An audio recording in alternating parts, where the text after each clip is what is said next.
Thanks for tuning in to another dose of bite-sized bits of knowledge where we give you meaningful information in a short amount of time. Today we're talking about involuntary transfers, but specifically on disability as a means of triggering a sale back to the existing partners.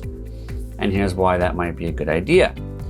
You have your business, you've worked hard, you've put in your blood, sweat, and tears, your energy, your time, and your money into this business to develop it into something special. It is now becoming a profitable asset, and one of your partners becomes disabled, whether it's a physical disability, it's a mental disability, maybe it's a mental incapacity like Alzheimer's or dementia. It doesn't really matter. The point is that this person cannot meaningfully contribute to the business any longer, and they're occupying a significant amount of shares.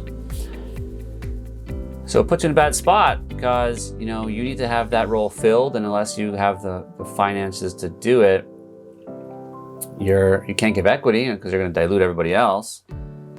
So even if you could find the right person to hire without equity, then this disabled person is still benefiting from the hard work and labor of everybody else. Now, that might be totally acceptable. That might be the original intent. But if it's not, you have to do something about it, because it's kind of like one of those things where if you don't do something about it, then that disabled person is going to continue to own the shares, whether you like it or not. So what happens if they continue to own the shares? Here's what happens. One of two things is going to happen. Or I should say one thing will happen in one of two ways. And what I mean by that is that you're going to have a third party step into the shoes of the person to exercise control over their shares, voting, participation in management, rights to receive notice of things that are going on, and overall just being involved.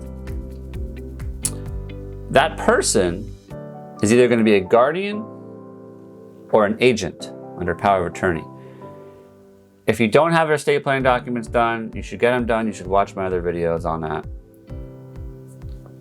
But if you don't have them done, you don't have them done. You're going to go through the probate court, which is the guardianship court, which is the probate court's cousin.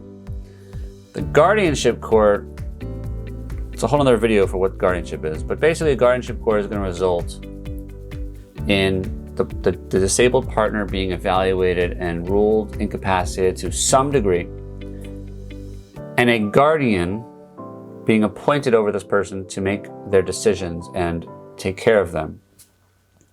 Take care of their financials, their legal, insurance, their business interests. The guardian is going to be your partner. Guardians can be professional guardians. They could be family members as guardians. Most likely not going to be qualified to be your partner or interested and focused and committed to be your partner. I can't imagine being a guardian being a good idea to be a partner.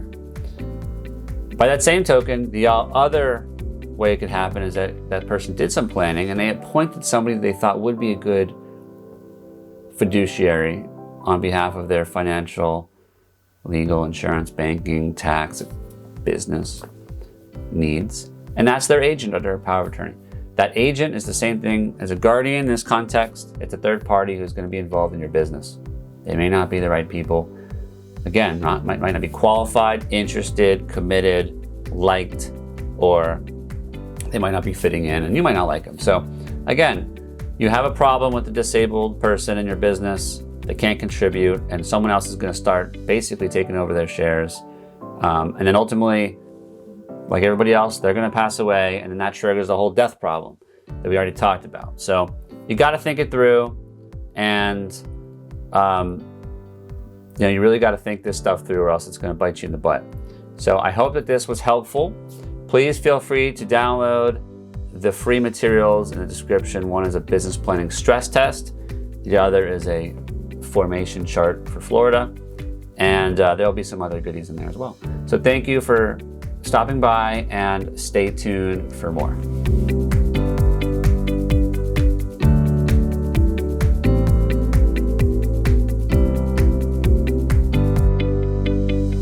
Haimo,